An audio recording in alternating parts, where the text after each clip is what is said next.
I am your host, Dr. Diandra Poe, more affectionately known as Dr. D. I'm excited to be back with you all this month. It is November month, and November is a really exciting month for me for a lot of reasons.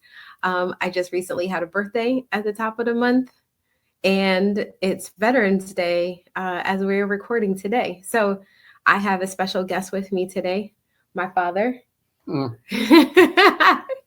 The person responsible for all of my greatness outside the grace of God. So he is on the show today, and he is a Korean War veteran. So we're gonna do something a little bit different. I feel like I'm always doing something different with you all, but I thought we would have a conversation with someone who's been around for a really long time. Tell everybody how old you are. 92. 92, yes. So I know most people, when they meet you, they don't believe that you're 92. Most people don't. No. How old do they normally think you are? Most people say between 69 and 75, maybe. Yeah. So you're pretty active. You're very active. Yeah, very active 92-year-old. So, and that's probably why most people don't think I'm close to 50 either. No, I know. Yeah. Oh. They think I'm your grandson. I mean, your granddaughter. They think I'm your granddaughter. They think so. Yeah, every time we go out.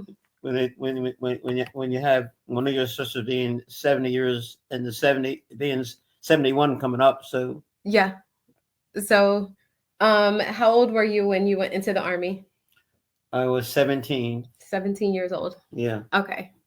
So, you're from New Jersey. Born and raised in New Jersey. Yeah. A small town called Jefferson, New Jersey. Is it still called Jefferson right now? Is it still called Jefferson? And most people who's been around there for at least 10, 12 years don't even know where Jefferson is at. No. But they know where Mullica Hill is at. Mullica Hill, yes. And they know where Woodbury is at. Right. They where Mantua is at. Right. But it's all farm area. Mm-hmm. So the small towns and areas, you come out of Woodbury, you go into Mantua, and Jefferson, and then Mullica Hill. Yeah, a lot of people that are not from New Jersey can't pronounce Mantua. They always say Mantua. Mantua. Yeah. It's an Indian was given to me years ago. I was told. Okay. So many stories about Mantua. Yeah. And how the Indians were in that area. Okay. So where did you go to basic training at? Arkansas. In Arkansas. Yeah. Yeah. Sometimes I can't remember the name of the place because I didn't like it anyway. I know, but it was called a camp at the time. They called it a camp, right? Yeah. Yeah. And you did your in-processing up in North Jersey, though. Yeah. Oh, I went in camp. Oh my goodness. I know. I can't remember the name of it either, but it's long gone. Yeah, because he was some kind of a general, or no, he was in the service, but I think he might have been a general here. Okay. And at times you're going to ask me something that now I can't remember what they were. No, it's fine. I remember you telling me the story of you going up to, you were processed here through New Jersey. It's now called Rutgers University. Yeah. But it wasn't Rutgers University when you came through. No, it wasn't. I know. It's a very interesting story. So what used to be where the soldiers came in and went through processing is now a part of Rutgers University, Rutgers, North Jersey, New Brunswick. Yeah. Arkansas is where, from there I went to Arkansas. Mm-hmm. That's where I had camp training there. Yeah. And then from there I went to Japan. Japan. And from Japan to Korea. I had some training in Japan. Yeah. And it was. Yeah. But you came in when they were desegregating the Army. So you were like, it was, they said segregation was, Truman was the president at the time. And he said, listen, he wants to get rid of segregation, but that's not true. It wasn't never true. No. You were still segregated. Yeah, well, we didn't go, we still didn't go to many of the camps where all the uh, uh, white soldiers were together, and but it wasn't easy. Yeah. You know, And you were 17. you know, I didn't like segregation from the beginning. Right. You know, they eat the same thing I eat. They talk the same talk I talk, and they breathe the same air I breathe. How can you be different? Yeah. You And know, you were 17 that's right. I learning all of this. So this was 1952, 1950, in 1951 when I won this service, 1951. So the world was still segregated though. the war was still well, Back home. mostly, yeah. So they still had like segregation here in New Jersey though. Oh, the Jersey's terrible. Yeah, it was at the time. It is, still is. It still But is. not segregated. But not segregated. They can't be segregated because they got no place to run. No, we're all together. We're all together now. That's right. Yeah. Okay. Because we got a little town here called Jericho. Yes. We were coming to. Yeah. In that town, there was no white people living in Jericho. Right. Right now, you can't believe that it's more to the white side people who are living in there. There is black people. Yeah, in they Jericho build now. Brand new homes there and everything. And right. It's unreal. It's very, very different. This. Yeah, very, very different. It is. Yeah. It is. You know, so. Okay. But we have people living right across the street that has moved into this area, and they don't even speak to the neighbors. Yeah, their children. The children has a way putting people together. Yes. Because now I tell you what, I went to school. All my friends, even though the school was segregated as it was, most of my friends they're all friends. Yeah. You know. Yeah. But there was people that didn't like me. That didn't want you playing with their children. No, and they didn't like, and I didn't like them either. It was hard. Okay, so tell me about when you went over to Japan. There were other young people with you, right? They were other groups of people came over. When I came over, we came in a boat called the Black. The Black. I guess they got rid of it many years ago, and they were soldiers on that boat. I came to out of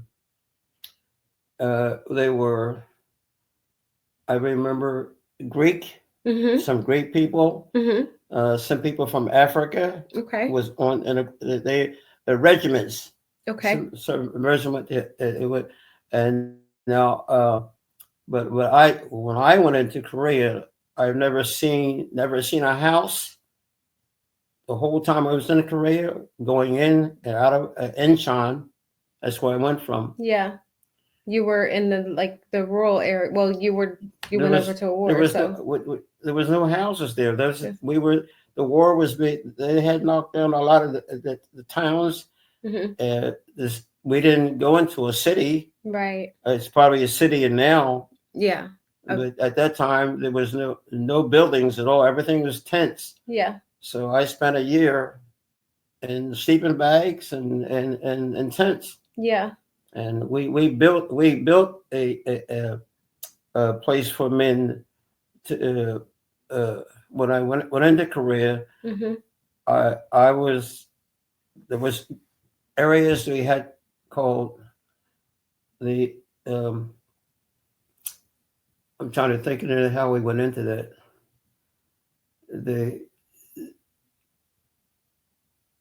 I can't even, sometimes I can't even think. Yeah, it's fine. Because when we came into Korea, we came in on trucks, and the place, towns, or part of the city I went through was no buildings at all. Yeah. So you got some photographs when you were over there. Do you remember who took those pictures? I know, I took some. You got pictures of it. Yeah. You took those pictures? Or somebody else took those? Well, they took a lot of the pictures from me. Yeah. they didn't like you. A lot of pictures at that time they didn't want your name and where you come from because China was pretty much on uh, big the big blowhorns Yeah. at time, and they would be calling over, and they had numbers of guys who were your city and hoping they think they. It was terrible. It Yeah. was it's terrible. But you did get some pictures. I Yeah, got a few. I saw some of them. You got an opportunity to take some pictures with the people you serve with over there. Yeah, Some of the young guys. huh? Some of the guys you serve with over there. You got pictures of them. Oh yeah, they were they were real good friends too. Yeah. Yeah, and being at that age, and then of course China and North Korea made a big push, and that May of 1950 and 52, Mm-hmm. and we caught up right into the first barrage of artillery fire on us over there. Yeah. That was terrible. We lost a couple of men, but I don't know who they were. Right. But you were artillery. Yeah, it You, was I very remember you talking about the 5.5. Is that what it was? the 155 howitzers. Yeah. That's the one we had, and we couldn't reach them, but they could reach us. Yeah. Plus, China was we got we part of most of the time I was in Korea, but there was parts and I thought was there was called 1062. Mm. 1062. I didn't know I was even in China until I came out of the service. Mm. I spent a little bit of time there. That's the time I told my I spent the 3 days upon that mountain. Yeah. And the Mormons days we had at that time I was there was 35 below zero at nighttime, 60 to 67 in the 70s below zero. Yeah, it was cold. It was very cold. Yeah. Well, I'm sure the wind made it feel a lot worse. Yeah. Oh yeah. The wind. Yeah, in the mountains, and the mountain was on the top of the mountain was always had it was snow on it. Yeah. Even in the summer. Okay. So that was in China because Korea doesn't have any mountains that big. How much were you getting paid when you first went into the army? You ain't gonna believe it. Mine, $95 a month. $95 a month. A month. That's what you got. Yeah. Truly. But that was a lot of money back then. Do you think it was a lot of money or no? Yeah, no, it wasn't. No. No, I had more money out working out here than I did in the service. I know. I remember you telling me how you would bag groceries. Because when I came out of service, I did graduate up from a private to a corporal. To a corporal. And at that time, we were getting $135 a month. 135. Yeah. Okay. They offered me to go back to the service to keep it in the service at that time to enlist, re-enlist, and it was big money. They was good, but I had to go for 6 years, and they would give you $1,800. Oh wow, that sounded like a lot of money. I bet it did sound like a lot of money back then. No, I didn't. Well, soldiers are getting $25,000 now. I know I was too much, young man. Yeah. With many things, but I didn't. I was going to stay in the service, but I guess God was part of my life. And it said, "Thou shalt not kill," and I don't want to live into be part of anything where we were killing other people, especially now. As they said, we killed a lot of people over there. Well, yeah. I was part of that, and I can't say I've never killed anyone. Well, yes, we did. Yeah. So you came back and you decided to get out. Stay out. Stay out, right? No. Okay. No more. You decided that you were going to stay out, and then you decided what were you going to do? Is that when you started when you got a trade to become a mason, a I bricklayer? became well. I was into that before I went into the service Mm-hmm. as a young man, and I stayed in it until till I had a stroke and Yeah. I had no thing but to retire. Yeah. I had I had machinery. I used to have 6 men working for me, Yeah. but once I had the stroke, that You're the first entrepreneur that I've ever known. You're you. Well, they call it entrepreneurship now, but yeah, you were your own boss. I was at that Yeah. time. I had good men working for me, Yeah. and we made decent money. I But think so. You then kept the roof over our head. yeah, well, we had bad times. Had bad times working for yourself, Yeah. especially as a black man. Yeah. But I got a lot. I got but most of the people I worked for were Mhm. Jewish. Yeah. Oh yes, and So they were top friends, and I made lots of money with them. okay. I did. So let me ask you a question. When you got out of the service in 1954, Yeah, right? yeah. Did they tell you anything about like VA benefits like you have right now? Did No, no? You no. didn't know anything about being Did able to nothing get about it. no. When did you first learn about the VA and being able to go get help?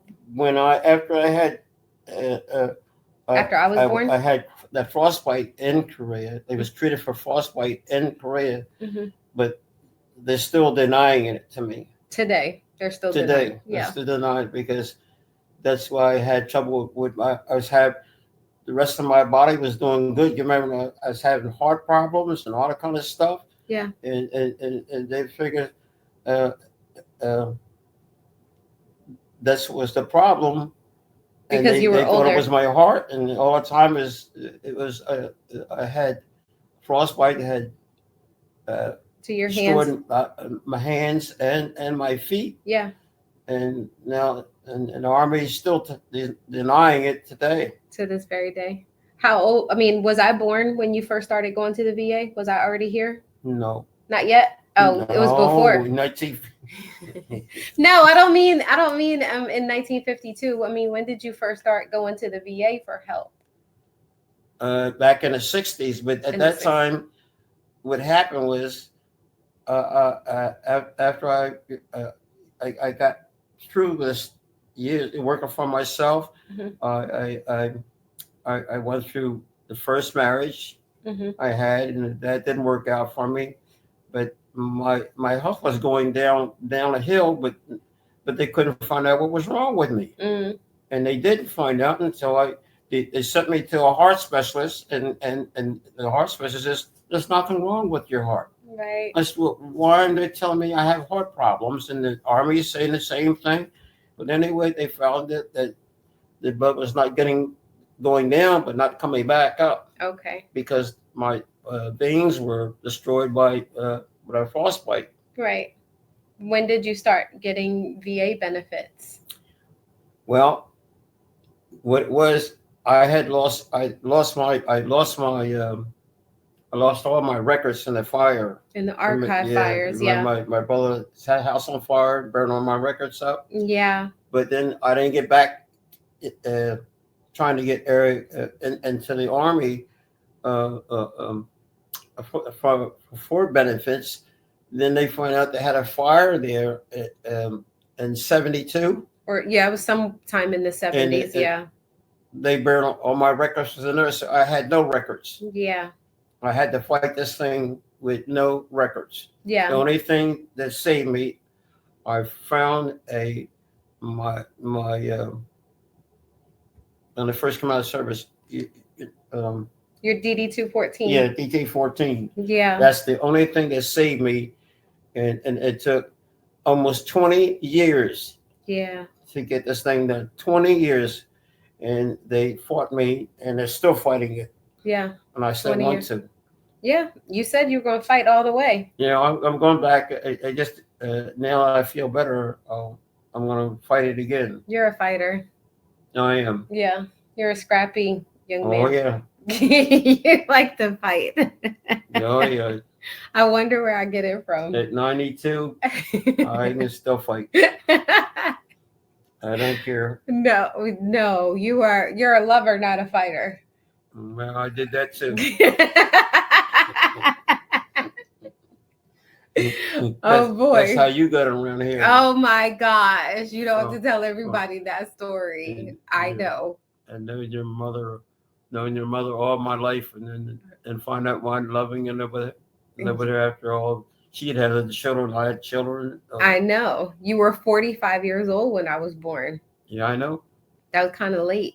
But I was a fighter, and I still am. You still are. Oh yeah. Absolutely. Yes. So, Uh, um, Veterans Day. I know we yeah. talked about it before. We talked about it earlier today where they give out the free meals and stuff and you don't like it. No. They have certain meals they have for the veterans. Right. You're not gonna get steak and eggs for breakfast. Trust me. But So, people have paid for your meals before. You get free meals a lot. but they still gave you what they wanted to give you. Yes. You couldn't get what you wanted. No, you can't get what I you think want. they had made a thing out where you get, I think, 3 meals they made up for the veterans. Yeah, you can go in the morning and eat. I think Morning, I don't remember. evening. I don't remember what restaurants have where you can go. It might be IHOP. I think IHOP. You can go get some, but I don't think there's an IHOP around here. No, what's the other one? Friendlies, Denny's. Yeah, Denny's. I've heard them to, even at Friendlies, they had a good meal, Yeah. but it wasn't the top stuff. No. No. Then you can go get lunch. We can eat all day on Veterans Day. But I just go. I would just go One just to time. be with the guys. That's all. Yeah, a lot of the guys at the Now diner. they're gone. Yeah. All the guys that I used to go with, Mm-hmm. the veterans at that time. There's the one I have is, he's the policeman, Yeah. retired policeman. Mm-hmm. He's the only white friend I have. Yeah, and he was a retired policeman, officer. and he's got 2 sons. Mm-hmm. And one son's retired, and I remember them when they were just boys. Babies. You gotta you've practically raised a lot of people around here. That's what I did. Yeah, and you've built a lot of buildings. You've helped build a lot of buildings in this town. Well, being a union bricklayer, I work with the top companies around New Jersey and Philadelphia, New York. Yeah, And I remember. I helped build half them buildings they had in Philadelphia for the college. Yeah. Yeah. I remember when the first buildings they start building. I helped them. I think the first 10 stories building. Yeah. Was right there in Camden. And you put the elevator in the church here. Oh yeah. In Woodbury. Oh yeah. I built that. Some cornerstones here. Oh, I did. Yeah. You got the big bell. The big bell sitting out in front. Yeah. You remember the guys? We went to pick it up, and the guy stole it and sold it down here. I went down to, and one guy told me to go down to junkyard down here, and sure enough, the church bell was down in the junkyard. There's a guy they'd sold a bell to another guy, and I said, "That's our bell from my church. I'm a member of the church, and I said, and I'm ready to, clean it up and make a nice bell for it. And now the bell is out. You should have took a picture of that. Oh, I'll go get a picture. We'll make sure we put a picture in your book of stories. Yeah. We're going to publish a book about you. We're going to publish a book about you. You got a lot of stuff. They don't want to know too much about me. Oh, a lot of people want to know about you. You got a lot of wisdom. Wisdom is all they got. But truly, that's all we have, right? Yeah. Wisdom and experience. Wisdom is for nothing in the world is better than wisdom. And God did give me that. Yeah. Thank God for that. Yeah, and a little bit of sense. A little bit. I give I give all the credit to God. Yeah, I know you do. I know you do. But your a little bit of time in the military helped you become a better employer. I grew up. I found out what it was like to be with people like that could be fight with you and still hate you all at the same time. Mm-hmm.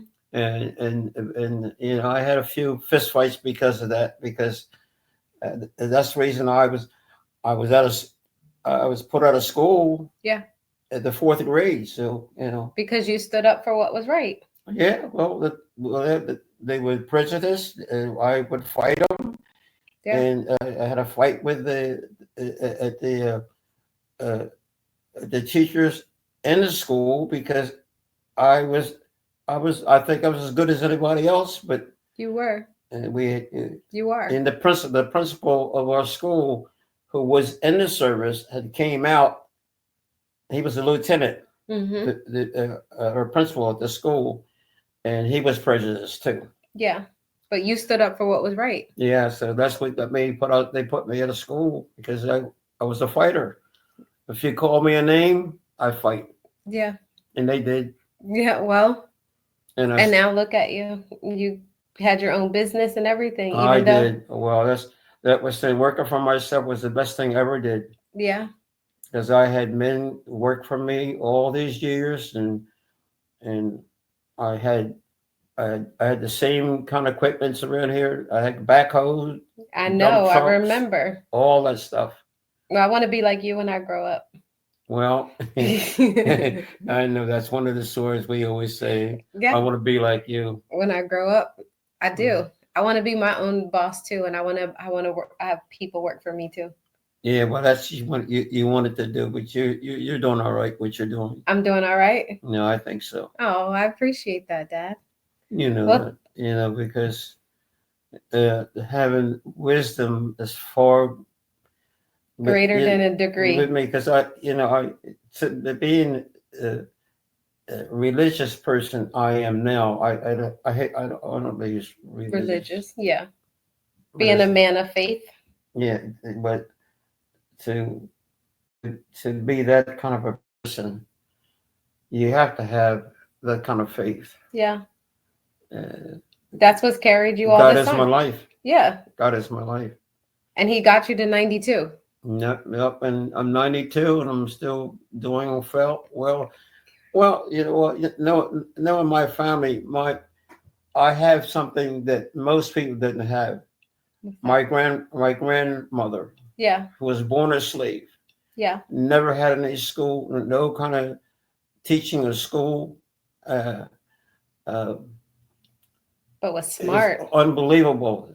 She didn't talk about it. She was born in around 1850 something, in the late 50s. So she was, like I say, when she came out of slavery in Virginia, and they moved. How most people were crossing over. Yeah. Into Pennsylvania. Yep. And they did the way in. Finally, once they in 1865. Yeah. She was able to leave there and come into through New Jersey. Yeah, and that's where history started for our family in Virginia. Yeah. We'll have to go back. Well, listen, I appreciate you coming on my show. Everyone appreciates you. They said that you have so much history and wisdom. Oh, there's lots of things I would like to say. Yeah. I can't say. Well, maybe we'll have to break it up. Well, listen, everyone, thank you for joining us. Thank you for listening to Dad. Please share, like this story, send it to people. And if you want to, you can also go to my Instagram. Sometimes I post stories of me and Dad on Instagram. We call them the Carlton Chronicles. Yep. Yeah. So I love you all.